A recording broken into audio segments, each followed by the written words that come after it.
Will be about Jerry Dipoto's extension that Ryan Divish and Adam Jude reported yesterday. It's a weird story. It's not been announced by the team, so that's also sort of an oddity here. I think that Ryan made some really good points. Why do you give Jerry Dipoto an extension? Because the job of the president of baseball operations is bigger than what most of us from the outside see. That's a fact. The job of the, in this case, president of baseball operations goes beyond wins and losses. That's one of the major components of it. Don't get me wrong. I'm not saying it's nothing. It's an enormous part. But there is more. Development of the farm system, managing people inside your building and managing up to the people as well, managing to the outside world, creating the systems and putting them in place for other people inside your organization to be effective and to excel, drafting, developing. All of those things are under the purview of the director, in this case, president of baseball operations. So there is more to what Jerry Dipoto does than trading for Jorge Polanco, right? Like, it's a bigger job than that. And so when someone like that gets an extension, there must be some feeling that many of the things he's doing well, even if not all of those things are visible to the public. I think that's what explains Jerry Dipoto getting more time.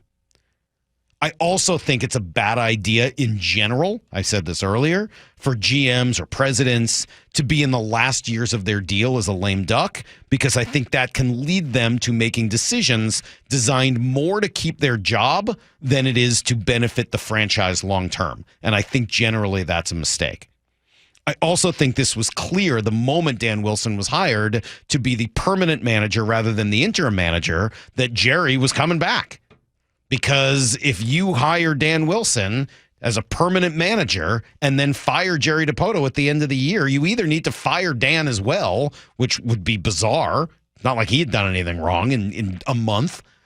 And then you're firing one of the most beloved members of your franchise's fan base. Or the next person coming in would have to deal with that. And the next person coming in, if you would let Jerry go, isn't going to want to have Dan Wilson hanging over him to fire.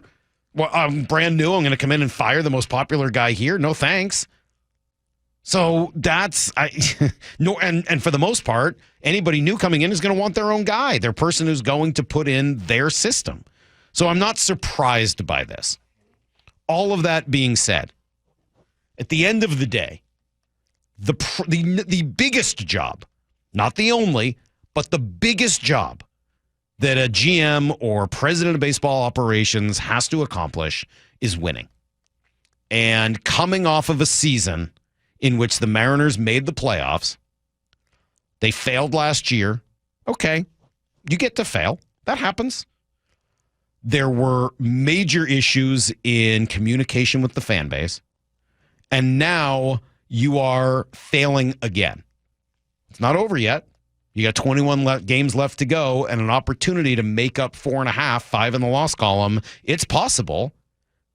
But I would need that information in order to make a call if I were in John's shoes, if in ownership shoes. I would want all of that information. I would need to know whether or not this team makes the playoffs.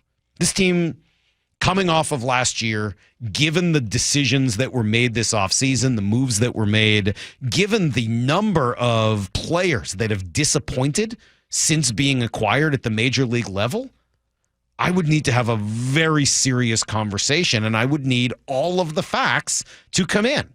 You don't want to make decisions like that emotionally. Shannon always says that, and she's absolutely right. You don't fire people because you're mad. That's a terrible way to do business in any business. You don't fire people because you're mad. You build cases over long periods of time, looking at a tremendous amount of information, considering every angle, and then you make the call that you think makes the most sense moving forward. You don't do it because you're mad.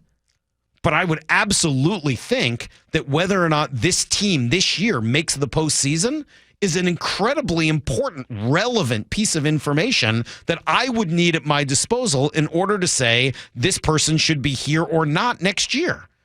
So I'm not necessarily objecting to the idea that Jerry Dipoto comes back for next year. I am objecting to making that decision before the season ends. And it's one of the reasons I've been upset about the Dan Wilson thing and the Scott Service thing since it happened.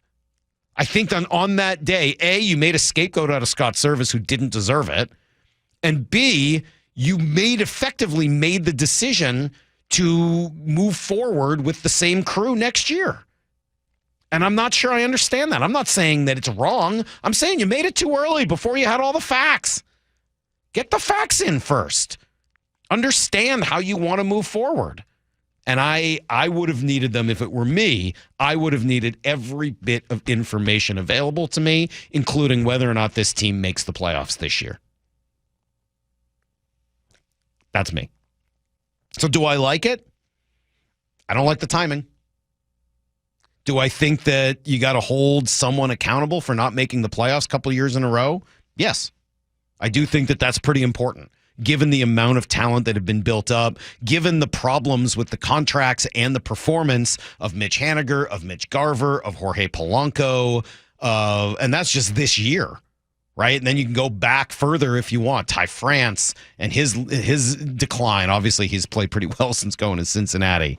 Of all of over the last few years with Colton Wong, and it goes on and on. Jesse Winker.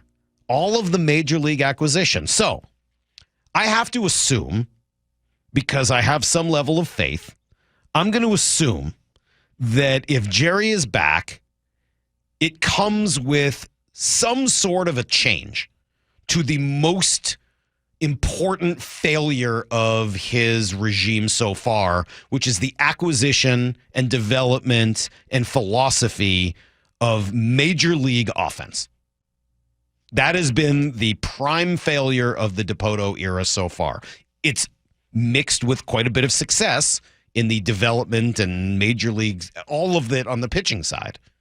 They're great at it. But this has been the bugaboo.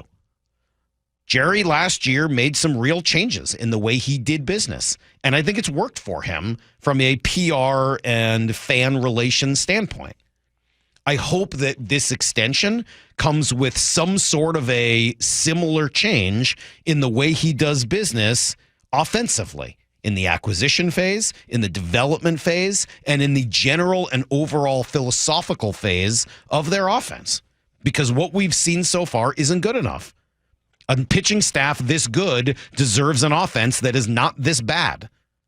Maybe the Dan Wilson and Edgar Martinez hires were the beginning of that. If that continues and there is a plan in place to make it change this offseason, great. That's not information we're privy to. And I would certainly like to believe that that's the case. Because without it, I think that you have to start to question this a whole lot more. People can make mistakes. People can evolve. People can, if you're good at some things, try to fix some of the other things that have been problematic for you. But those things need to get changed. They need to get fixed in order for this to eventually work.